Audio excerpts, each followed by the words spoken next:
तो आज के इस क्लास में आप लोगों का बहुत बहुत स्वागत है और हम आ चुके हैं फिर एक नए लेक्चर के साथ। और आज हम पढ़ने वाले हैं सॉल्यूशंस के कुछ इंपॉर्टेंट न्यूमेरिकल्स है जो 2022 और 23 में आए, उनको हम लगाने की कोशिश करेंगे। यहाँ पर उसको हम देखेंगे, हल करेंगे। और आप सब लोग की बोर्ड एग्जाम बहुत जल्दी आने वाली है, 2024 की बोर्ड एग्जाम। तो 2024 की बोर्ड एग्जाम आप जोर शोर से तैयारी कर रहे होंगे, तो उसी में छोटा सा हमारा भी एक योगदान है कि आप इसमें कुछ न्यूमेरिकल्स जो इंपॉर्टेंट न्यूमेरिकल आए हैं, हम उसको अंडरस्टैंडिंग के साथ उसको यहाँ पर हल करते हैं। और ऐसे ऐसे एक वीडियो करके हम यहाँ पर देखते रहेंगे इसको। तो चलिए एक न्यूमेरिकल से इस न्यूमेरिकल को देखते हैं जो कि 2023 सीडी में आया हुआ है। ये न्यूमेरिकल देख लेते हैं कि क्या है। इसमें कह रहा है कि एक अवाष्पशील विलेय पदार्थ मोलर द्रव्यमान 40 है, इसका अणुभार जो है वो 40 है, कि उस द्रव्यमान की गणना कीजिए, यानी आपको W करना है, ज्ञात करना है, जिसको 114 ग्राम ऑक्टेन में घोलने पर उसका वाष्प दाब 80% तक कम हो जाता है। इसमें क्वेश्चन में कह क्या रहा है, तो पहले हम क्वेश्चन को समझेंगे और इसमें जो जो भी दिया है उसको आप फाइंड आउट कर लेंगे, फिर उसके बाद आपका सवाल आराम से लग जाएगा। देखिए न्यूमेरिकल लगाने का सबसे बढ़िया चीज ये होता है कि पहले उसमें जो जो भी चीजें दी हुई है पहले उसको आप क्या करें, निकाल लें। जो गिवन दिया हुआ है उसको आप बाहर कर लें, फिर उसके बाद इसको हल करें। तो इसमें हम देखते हैं क्या कह रहा है कि एक अवाष्पशील विलेय पदार्थ है, अवाष्पशील मतलब नॉन वॉलेटाइल आपका सब्सटेंस है, जिसका अणुभार जो दिया है वो दिया है 40 ग्राम के, उस द्रव्यमान की गणना कीजिए जिसको 114 ग्राम ऑक्टेन में डालते हैं। तो जब आप उसमें डालते हैं तो घोलने पर उसका वाष्प दाब कितना 80% तक कम हो जाता है। यानी ये आपका राउल्ट के नियम पर लगेगा, P not minus P S upon P not equal to X B, यानी काई बी पर लगेगा।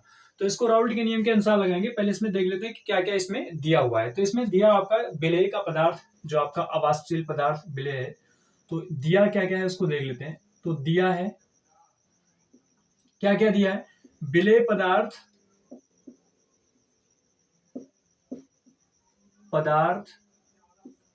का अणुभार आपको दिया है। क्या दिया है, अणुभार, जिसको मोलर द्रव्यमान कहते हैं, और इसको आप लिख सकते हैं यम एस से लिख सकते हैं, यम सोल्यूट। ठीक है, वो कितना दिया है, 40 ग्राम दिया है। फिर कह रहा है उस द्रव्यमान की गणना कीजिए, आपको ज्ञात क्या करना है, इस पदार्थ के जो अवाष्पशील विलेय पदार्थ है उसकी गणना करना है, कीजिए, द्रव्यमान की गणना करना है जिसको 114 ग्राम ऑक्टेन में घोलने पर।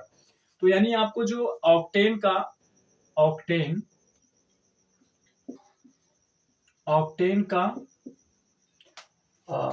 114 ग्राम ऑक्टेन का भार कितना दिया है, ऑक्टेन का भार जो इसमें दिया हुआ है, यानी इसको हम मान लीजिए डब्ल्यू ऑक्टेन।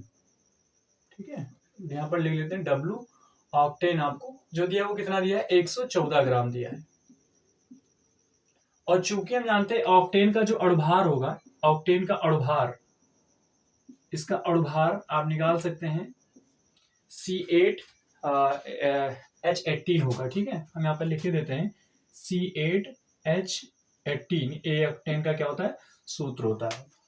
तो इसमें आपको मान लेना है यम ऑक्टेन, ये कितना है, ये भी 114 ग्राम आता है, आप इसको निकाल सकते हैं। ठीक है, घोलने पर उसका वाष्प दाब 80% तक कम हो जाता है। यानी जब आपने ऑक्टेन को उस अवाष्पशील पदार्थ में डाला, या आप कह सकते हैं अवाष्पशील पदार्थ को उस ऑक्टेन में डाला, घोला, तो जो उसका वाष्प दाब था वो कितना हो गया, कम हो गया, 80% कम हो गया। तो इसमें आपको एक चीज ध्यान रखना है, शुरू में आपका जो विलयन का जो विलायक का, शुद्ध विलायक का जो वाष्प दाब होता है वो 100 होता है, और विलयन का जो वाष्प दाब होता है वो कम हो जाता है। तो इस पे एक फार्मूला लगता है। इसमें आप सिंपल तरीके से एक सूत्र जानते हैं कि पी नॉट आपका जो होगा, विलायक आप इसको कह देते हैं ऑक्टेन का, वो पी नॉट जो होगा वो पूरा पूरा, जिसमें आपका ऑक्टेन सिर्फ शुद्ध विलायक, तो शुद्ध विलायक का जो वाष्प दाब होता है वो 100 होता है। कितना होता है, 100 डिग्री, 100 एटीएम होता है।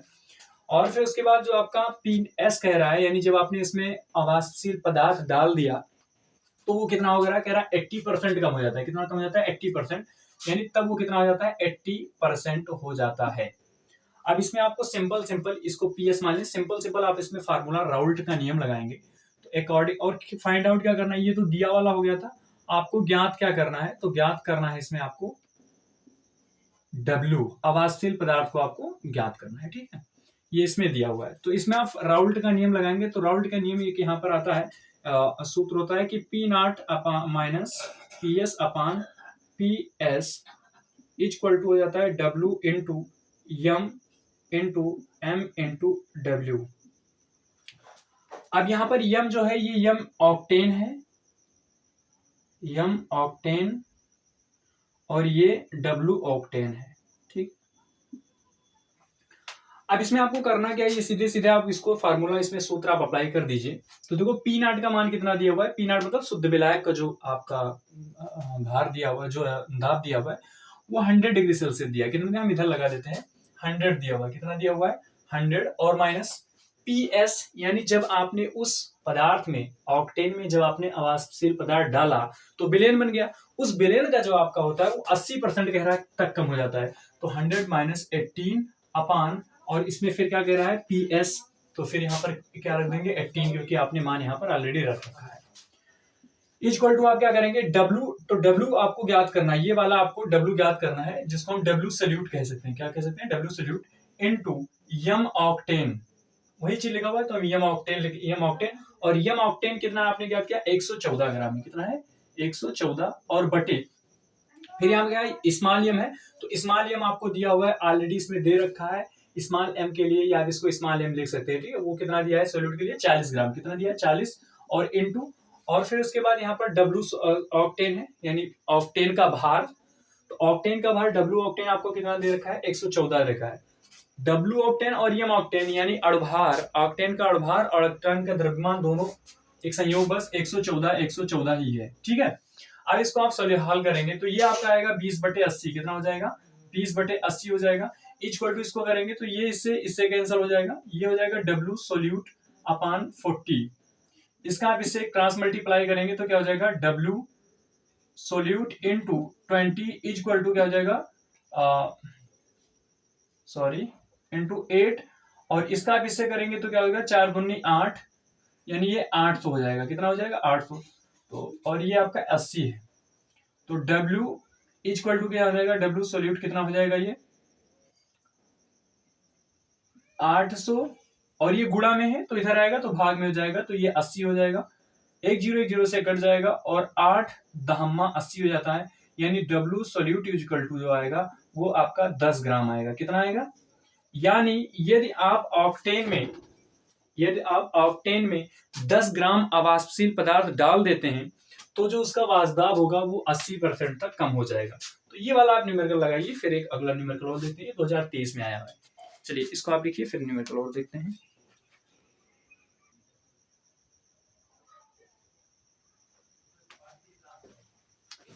तो चलिए इस क्वेश्चन को देख लेते हैं। अगला क्वेश्चन आपका है कि कह रहा है कि भारानुसार 30% ग्लिसरॉल के जलीय विलयन में ग्लिसरॉल के मूल अंश की गणना कीजिए। तो बहुत दफे क्वेश्चन ये दिक्कत दे जाती है कि भारानुसार 30%, इसमें बच्चे समझ नहीं पा रहे हैं कि विलेय क्या है, विलायक क्या है, इसको कैसे निकालें ना। तो इसको हम आराम समझ लेते हैं। पहले हम समझते हैं कि 30% ग्लिसरॉल का क्या मतलब है। तो इसको सिंपल तरीके से समझें तो ये जो कह रहा है कि हल, यहाँ पर लिखेंगे आप हल, और इसमें जो दिया है कि 30% ग्लिसरॉल, 30% ग्लिसरॉल का अर्थ है कि 100 ग्राम विलायक में, 100 ग्राम विलायक में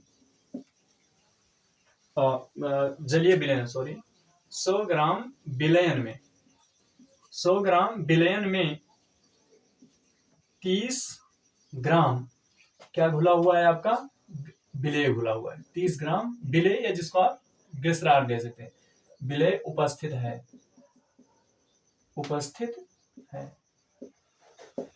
इसका मतलब ये हुआ कि 30% ग्लिसरॉल, और इसमें कह रहा है भारानुसार, क्या कह रहा है, भारानुसार। तो 30% ग्लिसरॉल भारानुसार मतलब हुआ कि 100 ग्राम विलेय में 30 ग्राम जो विलेय है वो आपका विलेय उपस्थित है। तो आप यहाँ पर सिंपल तरीके से क्या निकालेंगे, दिया है इसमें गिवन में जो है आप उसको लिख लेंगे। पहले फाइंड आउट क्या क्या दिया हुआ है, विलेय का भार दिया हुआ है, विलेय मतलब ग्लिसरॉल, विलेय जिसको हम C3H8O3 कह सकते हैं। तो C3H8 विलेय का भार बराबर कितना दिया हुआ है, दिया हुआ है ये 30 ग्राम। कितना दिया है, C3H8O3 का जब यदि इसका आप अणुभार निकालेंगे तो इसका 92 आएगा। कितना आएगा, विलेय का अणुभार, विलेय का अणुभार, अणुभार निकालना हमने वीडियो में बता रखा है, आप चाहें तो वहां से देख सकते हैं। इसको आप W से लिख दीजिए और इसको आप M से लिख दीजिए, ठीक है। ये कितना दिया हुआ है 92। तो विलेय का अणुभार आपका कितना हो जाएगा 92 हो जाएगा।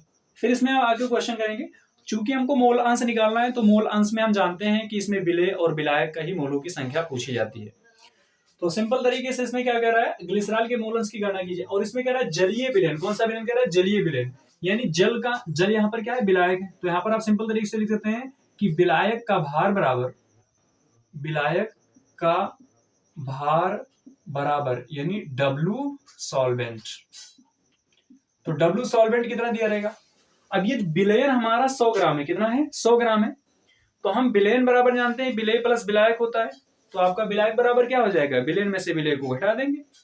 तो विलयन यदि हमारा 100 है तो 100 में से यदि मैं 30 घटा दूंगा तो कितना आएगा 70 आएगा, कितना आएगा 70 आएगा, यानी 100 माइनस 30 इक्वल टू कितना हो जाएगा 70।